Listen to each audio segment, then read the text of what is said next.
Las gentes que huyen de la invasión musulmana tienen que atravesar esta cadena de montañas de la cordillera cantábrica, la misma que atraviesa ahora la autopista que está a los pies en el fondo del valle.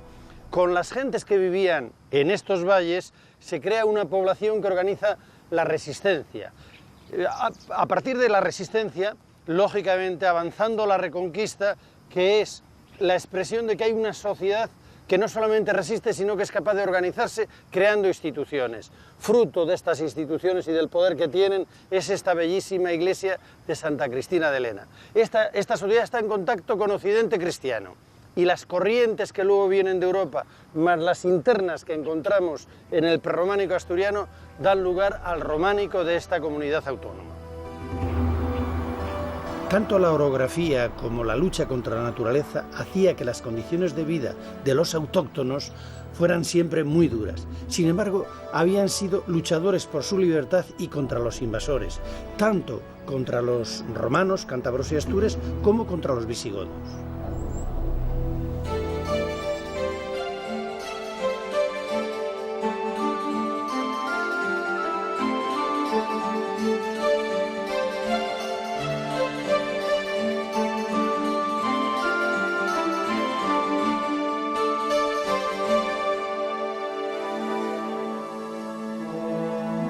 En el año 718, el visigodo Pelayo, aprovechando el prestigio que le ha dado la victoria de Covadonga, consigue un acuerdo entre los autóctonos y los que han llegado de la meseta. Desplaza en los centros de poder de la montaña al valle de Cangas de Onís y progresa en la cristianización de los astures. Le sucede Fávila, que aunque solo gobierna 2 años, construye la iglesia de la Santa Cruz. Se debe este nombre a que allí estaba depositada la cruz de roble que llevaba en la batalla de Covadonga y que más tarde sería recubierta de láminas de oro, y es la famosa cruz que todos conocemos.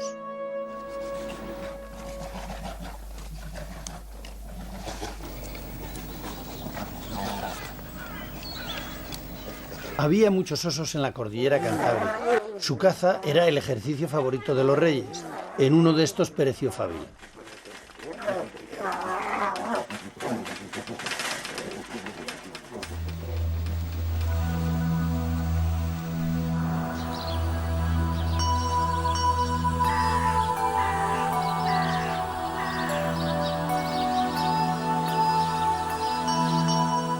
Silo, que sucede a Alfonso I, traslada la corte desde Cangas de Onís a Pravia para dominar o controlar mejor a los galaicos. En Pravia construye la iglesia de Santianes, que a pesar de las modificaciones que ha sufrido, es un buen ejemplar y el más representativo del primer prerrománico asturiano.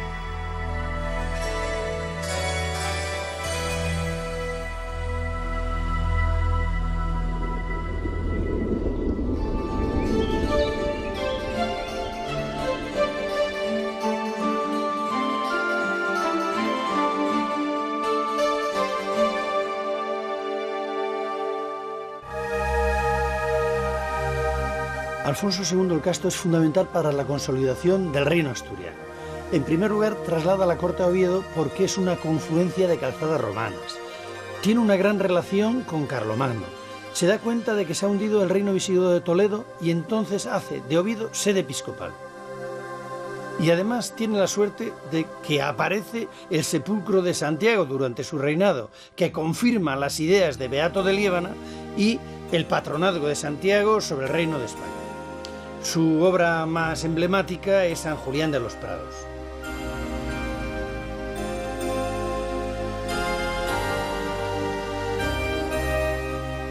Esta iglesia contiene en sí misma todas las características del arte asturiano. Constructivamente está hecha con mampostería. Los esquinales son de piedra labrada. Tiene canecillos en la cubierta. Los ventanales son de celosía y en el interior han preferido al dintel el arco de medio punto y la bóveda de cañón. Las iglesias de este periodo estaban profusamente engalanadas. Esta, la que más, era una joya, estaba totalmente pintada y formaba parte de un conjunto palaciego de gran importancia.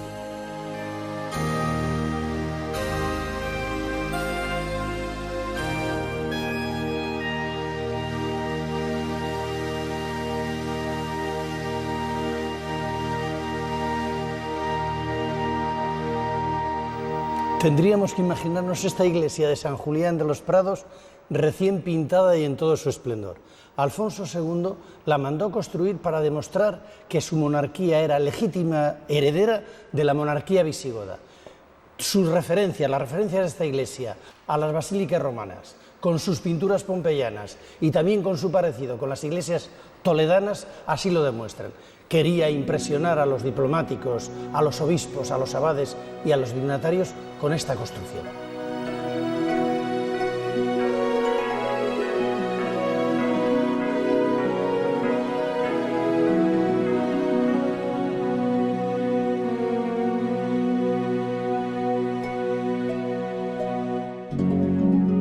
En esta iglesia se recogen las tradiciones pictóricas de la antigüedad romana y de las basílicas paleocristianas en mayor medida que ninguna otra iglesia de su tiempo del occidente cristiano. Su programa iconográfico y pictórico se basa en el Apocalipsis.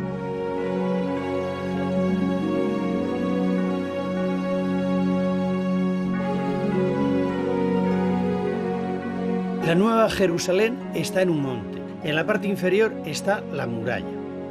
En la parte media, sobre la muralla, la iglesia y la ciudad. Y en la parte superior, definitivamente, la cruz del Gólgota sobre la ciudad y sobre la muralla. Es la anastasis. Estas cruces que tienen el alfa y el omega son el único símbolo cristiano que hay en la decoración.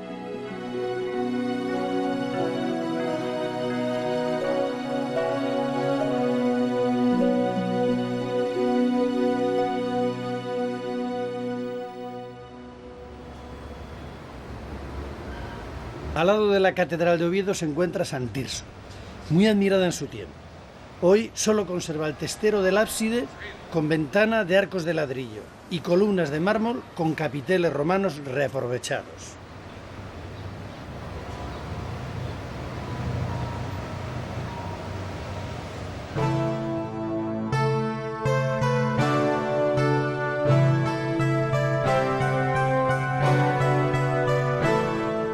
Del antiguo palacio de Alfonso II solo queda la Cámara Santa y una parte de la torre adosada a ella, porque sobre ello se edifica la catedral. Desde el claustro se pasa a la cripta. Está dedicada a la mártir toledana Santa Leocadia y contiene los sepulcros de los mártires cordobeses Eulogio y Leocricia, que son llevados allí en la época de Alfonso III.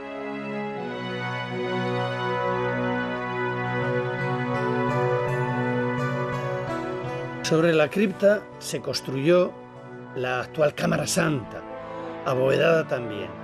Era una parte del conjunto palaciego de Alfonso II. En la función martirial antigua se transformó en Cámara del Tesoro y tiene las principales reliquias sagradas y las joyas más importantes de la monarquía asturiana, entre ellas la Cruz de los Ángeles de Alfonso II el Casto.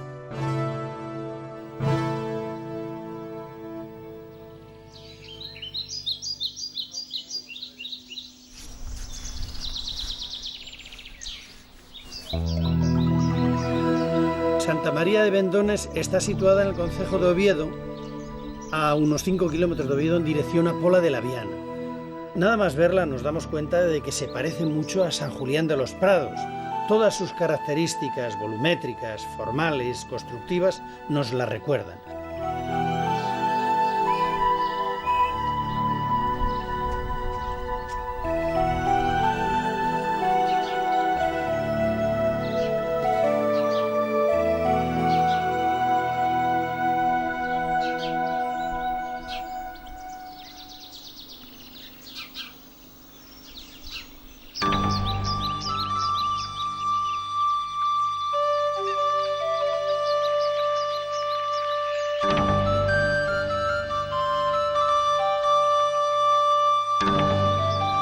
San Pedro de Nora está situada en el concejo de Las Regueras, en la ribera del río Nora. No hay más que verla para observar que tiene todas las características de las iglesias prerrománicas de este periodo.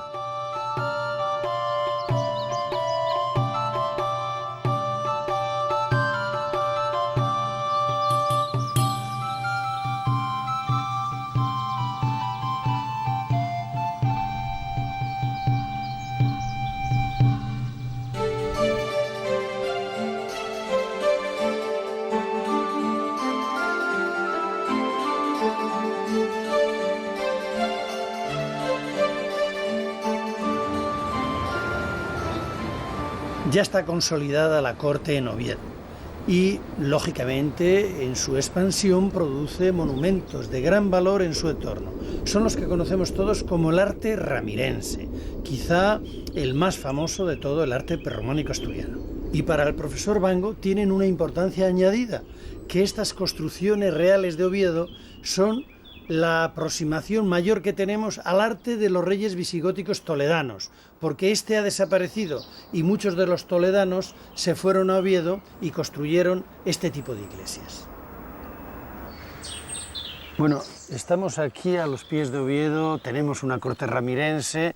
¿Qué hacen aquí los reales sitios en medio de un bosque? ¿Qué significado tiene San Miguel de Lillo, Santa María de Naranco, estando la corte tan cerca? Sí, Oviedo, que lo vemos allí al fondo, o Betao, en las crónicas, es una corte que es la regia sedes de Alfonso II. Cuando muere Alfonso II, en el 842, hay una lucha por el poder entre Ramiro I y Nepociano, ¿no? Ramiro I asciende al poder en el 842 y es ahí cuando construye esta iglesia, San Miguel de Lillo, y Santa María de Naranco, ahí detrás de esos árboles, a 300 metros. Extramuros, o el suburbium de la corte propiamente, ¿no? ¿Qué ocurre? Que está realmente siguiendo una tradición ya presente en Alfonso II, cuando construye la iglesia palatina extramuros, o en otras muchas cortes altomedievales. Era muy habitual esa configuración, ¿no?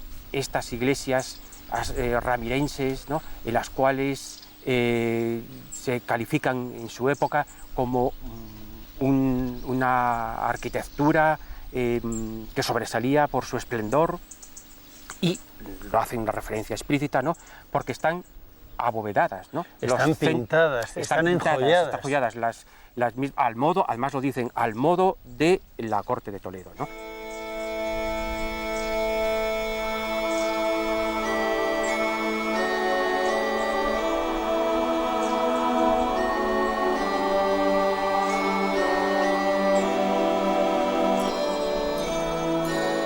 De la iglesia de San Miguel de Lillo, lo que nos sorprende sobre todo es su elevación, su esbeltez. Es un poco engañosa porque la primitiva iglesia tenía unos 20 metros y solo queda la mitad. Destacan en el exterior sobre todo las celosías originales y en el interior, aparte de las bóvedas, la decoración de los relieves, la escultura, que es muy característica de este periodo del arte prerrománico asturiano.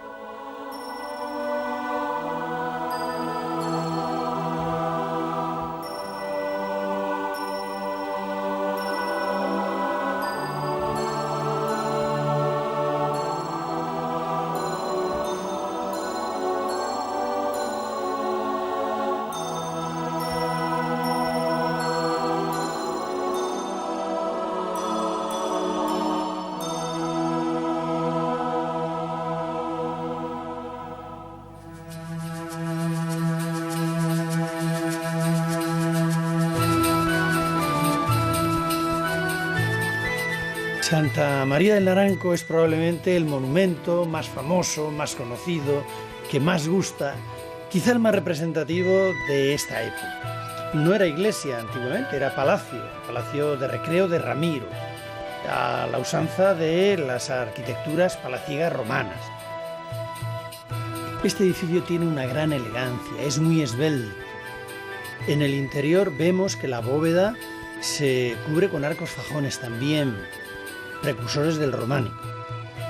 El ara es de la época de Ramiro I y se trae aquí para la consagración del edificio como iglesia.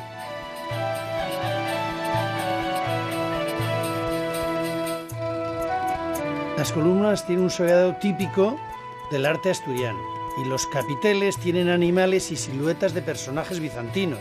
Tiene medallones en las enjutas de origen oriental. Y así como Santullano reutiliza capiteles, ellos aquí los hacen originales copiando modelos tardorromanos.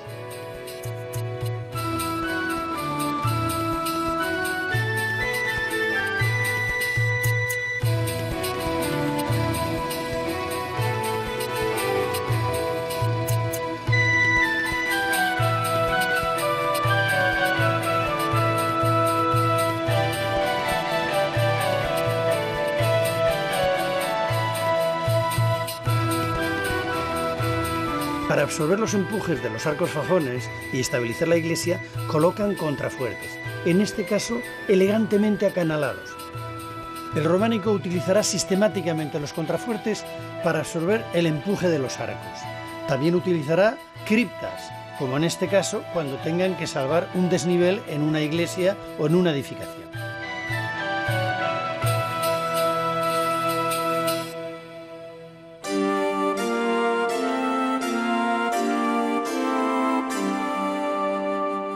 A Ordoño I, sucesor del primer Ramiro, se le atribuye la construcción de la iglesia de Santa Cristina de Lena, situada en el concejo del mismo nombre, en la parroquia de San Lorenzo de Felgueres.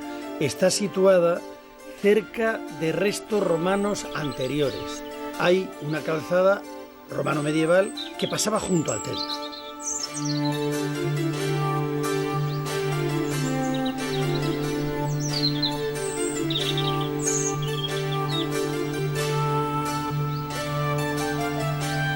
El 28 de noviembre de 1793, Melchor Gaspar de Jovellanos visita y dibuja la iglesia. Es el primer documento gráfico que tenemos de ella. Ese no es Jovellanos, ese soy yo, pero bueno, Jovellanos es el primero que nos habla del arte asturiano.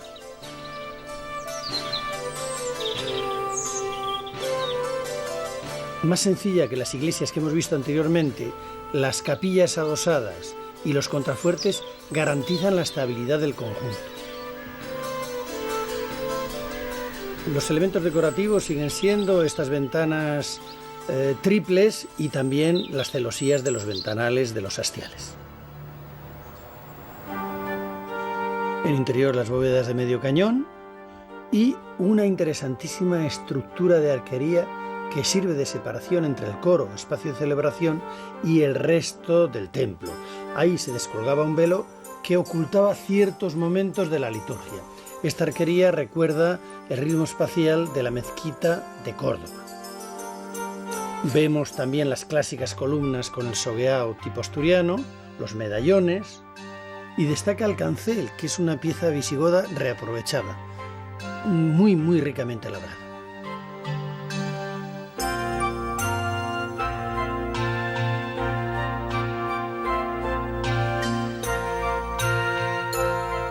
La zona de celebración se separaba, como he dicho antes, con un velo, y también contribuyen a este aire de misterio del culto las celosías que dejaban pasar la luz.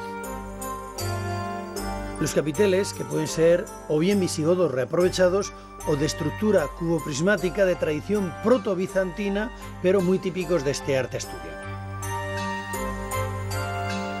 Aquí presentan leones afrontados o figuras geométricas con animales incorporados.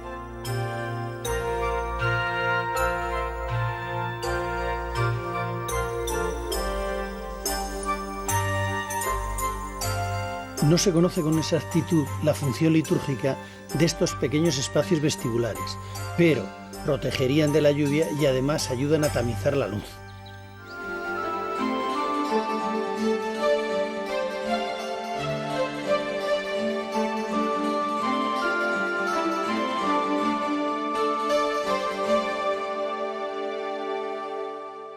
Alfonso III el Magno, hijo de Ordoño, reina durante mucho tiempo y es un gran rey asturiano que expande el reino hasta Portugal, llega hasta Oporto, repuebla Zamora, Toro y la totalidad de los campos góticos. Escogió el Valle de Boides para pasar el final de su vida y allí construyó un palacio y una iglesia. El palacio ha desaparecido y la iglesia es la famosa iglesia llamada actualmente Conventín de Valdedios.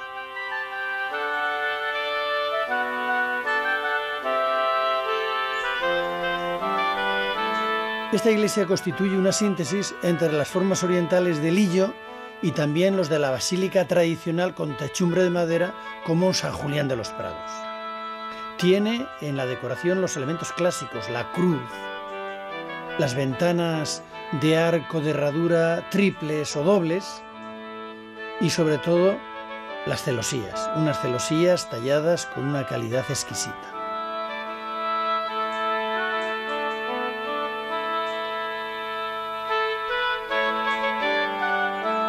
Con acceso exterior vemos la capilla de los obispos, donde estaba la lápida fundacional de Alfonso III y este sepulcro que se dice que es el del último abad.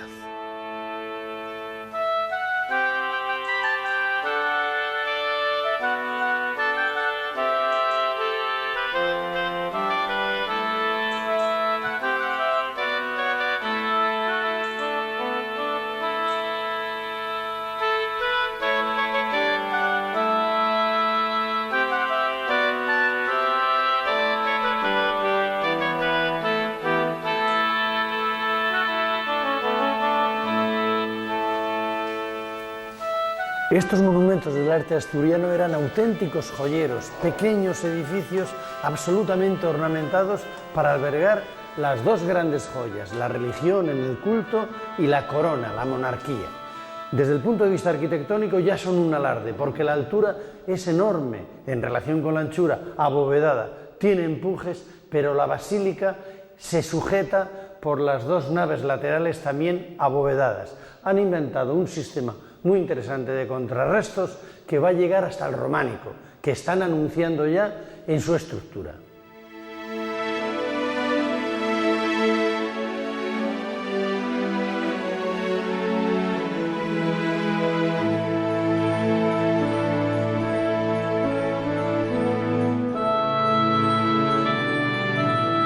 Estas pequeñas joyitas de la monarquía asturiana no las podemos entender bien hoy en día porque le falta el esplendor que le daba las pinturas geométricas que estaban por toda la iglesia, incluso por las pilastras.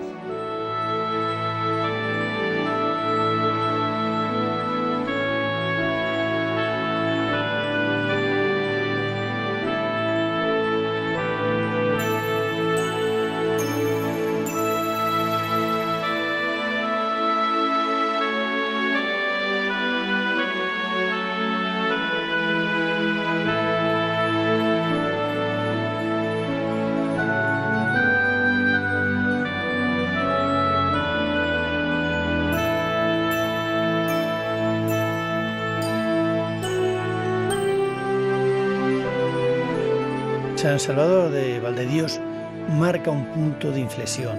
Es el final de un momento espléndido de la monarquía asturiana. Sus intereses se desplazan hacia el sur y el tipo de monumentos que nos van a dejar a partir de ahora son ya de menor calado.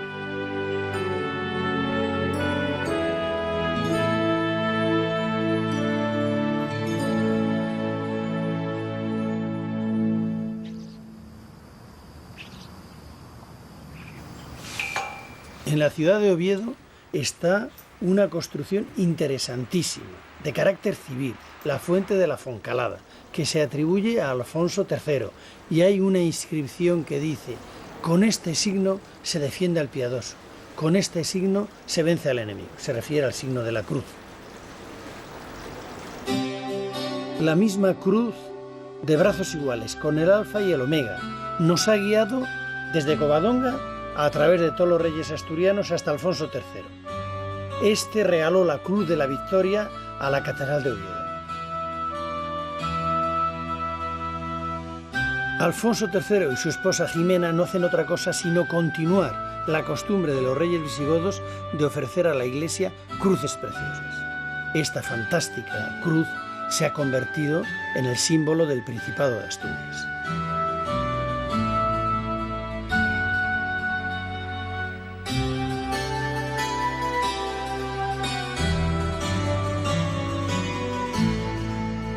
Otra joya destacadísima de esta época es el Arca de las Ágatas, que era un relicario. Se llama así porque engarza cerca de 100 ágatas. Se realiza en el año 910 y, siguiendo la costumbre de los reyes, fue ofrecida por Fruela II a la Iglesia Catedral de San Salvador de Oviedo.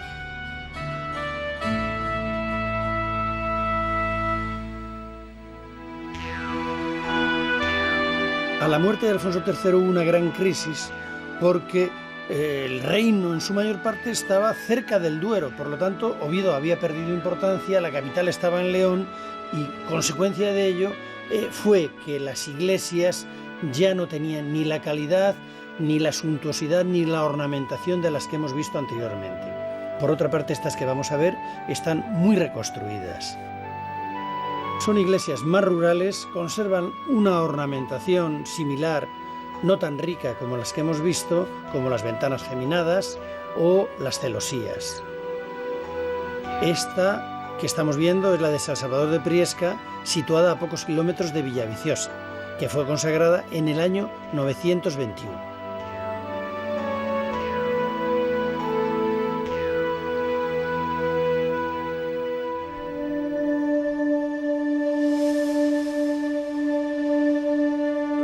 La iglesia de Santiago de Goviendes, en el concejo de Colunga, pegadita al mar, fue donada por Ordoño II a la Catedral de San Salvador de Oviedo, también en el año 921. Y sus formas arquitectónicas son similares a la de iglesia de San Julián de los Prados. Lo que ocurre es que está muy reconstruida y de ella solo queda una parte original.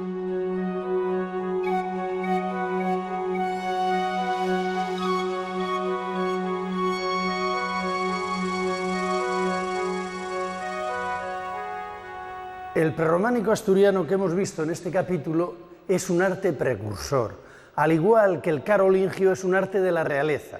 2 siglos más tarde, de la mano de los monjes, con los monasterios como avanzadillas, llegará el gran románico de la unidad europea que pone sus iglesias y sus ermitas en los pueblos y en las ciudades de Europa. En el resto de la serie van a ver ustedes el románico a lo largo de los reinos hispánicos.